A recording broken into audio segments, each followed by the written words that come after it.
கதையாவது கேளுங்க. Praise the Lord. ஒரு நாட்டில் ஒரு விதமான ஒரு சட்டம் அந்த நாட்டில் வைத்திருந்தார்களாம். யார் வேண்டுமானாலும் என்ன செய்யலாம்? ராஜாவாக என்ன செய்யலாம்? மாறிடலாம். சொல்லுங்க அல்லேலூயா.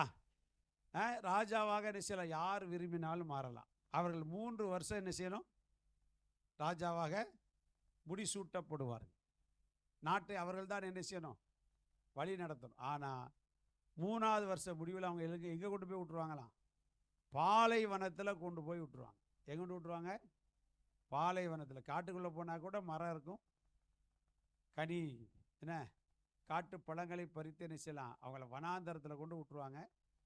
ஆமாம். அப்படியே இதை விரும்புகிற கூட்டம் என்ன செய்யுது? 3 வருஷம் என்ன செய்வோம்? வாழ போகிறோம். 3 வருஷம் என்ன செய்வோம்? ஜம்முன்னு வாழ்ந்துருவோம். நல்லா சாப்பிட்டு ஸ்தோத்திரம். 3 வருஷம் வாழ்வார்கள். பிறகு என்ன செய்கிறது? 3ஆம் வருஷம் முடிவில் ஒரே அழுகியும் பற்கடிப்புமா என்ன செய்வாங்க? வனாந்தரத்தில் கொண்டு போய் போட்டு விடுவார். இது வழக்கமாய் அவருடைய தேசத்திலே நடந்து கொண்டே இருந்ததுதான். ஸ்தோத்திரம். அதே ஊரில் ஒருத்தனுக்கு என்ன செய்ய, சரி தானும் ராஜாவாக வேண்டும், இதற்கு ஒரு முடிவு என்ன செய்யணும்? கட்டணம்னு நினச்சான். அவன் என்ன செய்தான்? ராஜாவானான். முதல் வருஷத்தில் பார்த்தீங்க அப்படின்னா சட்டத்திட்டங்களை எல்லாம் சரி பண்ணி அதை கரெக்டாக கொண்டு போகக்கூடிய அளவுக்கு ஒழுங்குபடுத்தினான். 2ஆம் வருஷம் பார்த்தீங்க அப்படின்னா நாட்டு மக்களுக்கு உண்டான சகல காரியத்தையும் என்ன செய்தான்? சீர்படுத்தினான். 3ஆவது வருஷம் பார்த்தீங்கன்னா பல திட்டங்களே என்ன செய்தாப்புல தீட்டினான். ஜனங்கள் சமாதானமாய் வாழ்ந்தார்கள். எல்லாருக்கும் ரொம்ப சந்தோஷமாகி போச்சு. இதுவரைக்கும் இல்லாத ஒரு மகிழ்ச்சியான ஒரு தேசமாக நம்முடைய தேசம் மாறிவிட்டது. இவரையே நம்ம நிரந்தரமாக நினைச்சிருவோம், வச்சிருவோம், நமக்கு பிரச்சனையே கிடையாது. ஆனால் நாட்டு சட்டம் என்னது? 3 வருஷத்துக்கு பிறகு பாலைவனத்துக்கு போய்விட வேண்டும் என்கிறதான வந்தது. அதே போல் அந்த 3 வருஷம் முடிவில் பார்த்தீங்க அப்படின்னா ராஜா தன்னுடைய சேனைகள்லாம் கூப்பிட்டு சொன்னால், உடனடியாக நான் காட்டுக்கு போவதற்குரிய சகல காரியங்களையும் எனக்கு என்ன செய்யுங்க? ஒழுங்குபடுத்துங்கள் அப்படின்னு.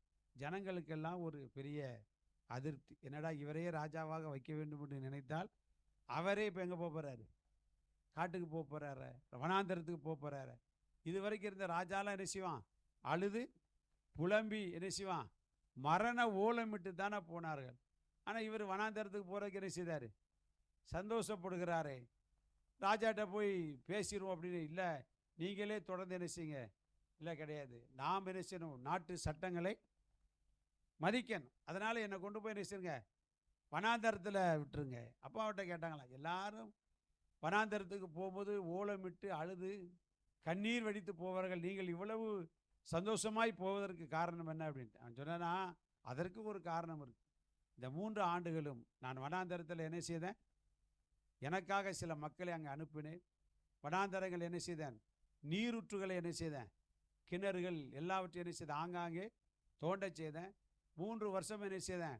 நல்லா மரம் செடி கொடிகள் கனிதல் விருட்சங்கள் வச்சு பல காரியத்தை என்ன செய்தேன். குடியிருப்புகளை என்ன செய்தேன்? ஏற்படுத்தினேன். இப்போ கொஞ்சம் பேர் அங்கே என்ன செய்கிறாங்க? நன்றாய் வசதியாக இருக்கிறார்கள். அதனால் நானும் அவர்களோடு போவதற்கு என்ன செய்தேன்? ஒரு அல்லேலூயா சொல்லுங்களா. சோத்திரம். இது ஒரு கதையாக இருந்தாலும் தனக்கு கிடைத்த 3 ஆண்டுகளிலே தன்னுடைய காலத்தை அவன் என்ன செய்தான்? பிரயோஜனப்படுத்தி கொண்டான். அல்லேலூயா. அந்த கதை விதமாய் முடிகிறது. அவனோடு கூட அநேக ஜனங்கள் எங்கே போயிட்டாங்க? வனாந்தரத்துக்கு போயிட்டாங்க. ஒரு அல்லேலூயா சொல்லுங்களா.